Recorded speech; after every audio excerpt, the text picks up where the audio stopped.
पैशांची किंमत नाहीये. 1 रुपया कमवायची अक्कल नाही आणि 50 लाख रुपये हरवून आलास तू. तुला माहितीये 50 लाख रुपये किती असतात ते? लहानपणापासून राबायला लागला असता ना म्हणजे किंमत कळली असती.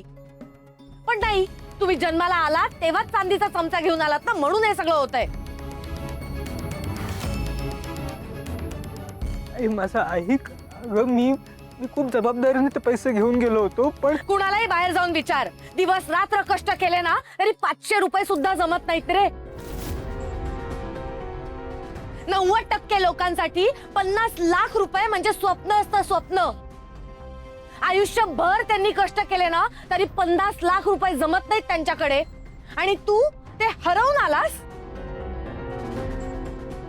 आई तू माझं ऐकत नाहीयेस. मी तेच सांगतोय. मी घेऊन गेलेलो ते पैसे आणि मी गाडी थांबवली पण नाही स्वतःच्या कामासाठी. मी कुठेच नाही थांबलो, मी उतरलो पण नाही. आणि काय कसं झालं आई हे? मग काय झालं त्या पैशांचं? पाय फुटले त्यांना?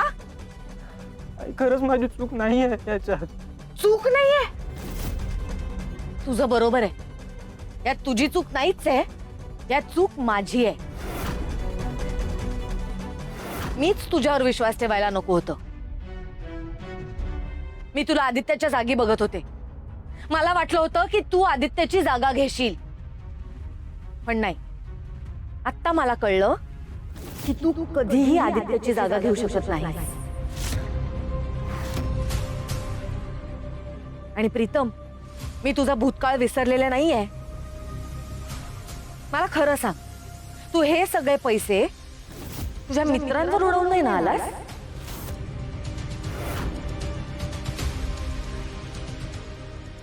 आई, कामाचा सिरियसनेस नाही, पैशांचा सिरियसनेस नाही. 1-1 रुपया जेव्हा कमवायला लागेल ना तेव्हा कळेल पैशांची किंमत. श्रीकांत, प्रीतमची सगळी बँक अकाउंट फ्रीज करून टाका.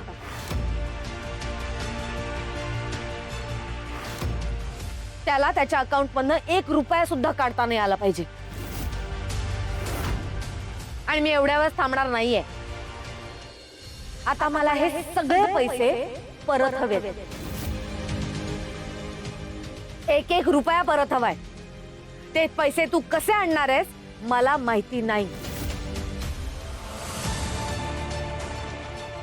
आणि जोपर्यंत हे सगळे पैसे मला परत करत नाहीस तोपर्यंत माझ्याशी एक शब्दही बोलू नको.